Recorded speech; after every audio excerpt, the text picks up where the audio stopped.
हर हर महादेव। तो मैं फिर से कहानी को पूरा करने के लिए आ गई हूँ। सीता हरण कथा पार्ट 3। इससे पहले कहानी में स्टार्ट करूँ, अगर आप हमारे चैनल पर नए हैं तो जल्दी से लाइक शेयर सब्सक्राइब करके हमारे चैनल को प्लीज़ आगे बढ़ाएं। तो चलिए कहानी को स्टार्ट करते हैं। लास्ट भाग। यह लक्ष्मण द्वारा खींची गई रेखा है। इसके भीतर कोई नहीं आ सकता और जब तक आप इसके भीतर हैं आपको कोई हानि नहीं पहुंचा सकता। अतः मैं आपसे प्रार्थना करता हूं कि चाहे किसी भी परिस्थिति हो, जब तक मैं अथवा भैया राम वापस लौट आए तब तक आप इसके बाहर आप चरण न रखें। माता सीता इस बात के लिए सहमत हो गई और कहा कि ठीक है, मैं इसके बाहर नहीं जाऊंगी। अब तुम प्रभु को ढूंढने जाओ। इस प्रकार में वार्तालाप के बाद लक्ष्मण जी भैया राम पुकारते हुए वन की ओर चले गए। रावण को इसी के अवसर की प्रतीक्षा कर रहा था कि राम और लक्ष्मण कुटिया से दूर जाएं और वह अपने कार्य को पूर्ण कर सके। वह माता सीता का हरण करने के लिए कुटिया के पास पहुंच गया, परंतु जैसे ही उसने कुटिया में प्रवेश करना चाहा, लक्ष्मण द्वारा खींची गई लक्ष्मण रेखा के कारण वह भीतर प्रवेश नहीं कर पाया। अब उसे अपनी योजना विफल होती हुई दिखाई, परंतु फिर उसने सोचा कि वह भीतर नहीं जा सकता, परंतु सीता तो बाहर आ सकती है। और उसने योजना को सफल करने के लिए उसने एक भिक्षुक का रूप धारण, भिक्षुक रूपी धारण में माता सीता को कुटिया से बाहर बुलाने के लिए आवाज लगाई, भिक्षाम देहि। माता सीता ने जब इस प्रकार की आवाज सुनी तो वह कुटिया से बाहर आई और भिक्षा रूपी धारण रावण को भिक्षा देने लगी, परंतु वे अब भी कुटिया के भीतर ही थी और रावण उनका अपहरण नहीं कर सकता था। तब रावण ने एक और स्वर्ण रचा। रावण, जो कि एक सन्यासी भिक्षुक के रूप में था, क्रोधित होने का नाटक करने लगा कि किसी सन्यासी को किसी बंधन में बंधकर भिक्षा नहीं दी जाती।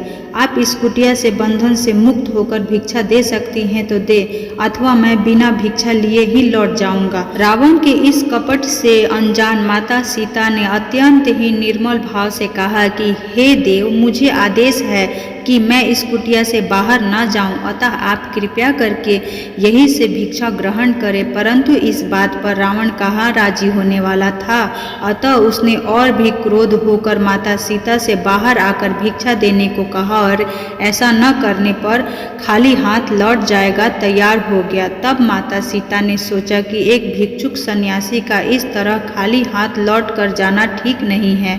एक ही क्षण की तो बात है। ऐसा सोचकर वे लक्ष्मण रेखा से बाहर आकर भिक्षा देने को तैयार हो गई। रावण मन ही मन प्रसन्न हुआ और जैसे ही माता सीता लक्ष्मण रेखा से बाहर आई, रावण बड़ी ही शीघ्रता से अपनी असली रूप में आया और उसने माता सीता का अपहरण कर लिया और उन्हें बलपूर्वक खींचता हुआ अपने पुष्प विमान में बैठाकर लंका की ओर प्रस्थान कर दिया। और इस प्रकार माता सीता का माता सीता इस क्षणिक घटनाक्रम को जैसे ही समझी, उन्होंने सहायता के लिए अपने पति श्री राम और देवर लक्ष्मण को पुकारा, परंतु वे उस समय बहुत दूर होने के कारण माता सीता की आवाज़ सुनने में असमर्थ थे।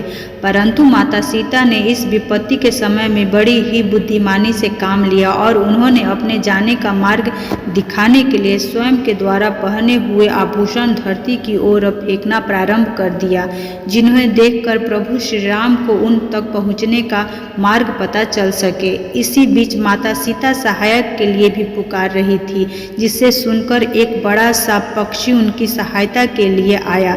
इस विशाल काया पक्षी का नाम जटायु था। वह रावण से युद्ध करने लगा, परंतु अपने बूढ़े शरीर के कारण वह ज्यादा देर रावण का सामना नहीं कर पाया और फिर रावण ने उसके पंख काट दिए। इस कारण वह धरती पर गिर पड़ा और कहराने लगा। दूसरी ओर भगवान राम और लक्ष्मण जी वन में मिल चुके थे और लक्ष्मण जी ने उन्हें बताया कि भाभी ने आपकी कराहती हुई आवाज़ सुनी और स्वयं को छोड़कर आपके शरण के लिए मुझे यहाँ आने के लिए विवश कर दिया। तब भगवान राम और लक्ष्मण समझ गए कि ये जरूर किसी असुर शक्ति का माया जाल है और सीता जी अभी संकट में हैं। और इस प्रकार का विचार आते ही वे दोनों कुटिया की ओर दौड़ पड़े, परंतु जैसे ही कुटिया में पहुंचे वहां बिखरा हुआ सामान देखकर किसी अनहोनी की आशंका से भयभीत हो गए और दोनों ही सीता जी को खोजने लगे, परंतु उन्हें कहीं भी उनका पता नहीं चला।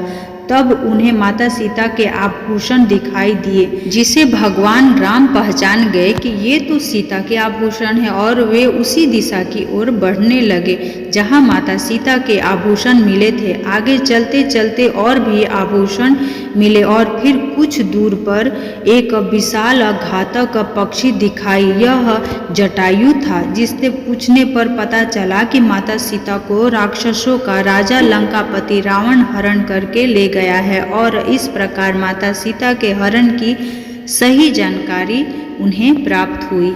उम्मीद करते हैं रामायण सीता हरण कथा आप लोगों को बहुत पसंद आ रही होगी। वीडियो को ज़्यादा पसंद भी आप लोग कर रहे हैं। इसी तरीके से प्यार देते रहे हमारे वीडियो को। मिलते हैं नई भक्ति में नई वीडियो के साथ। धन्यवाद।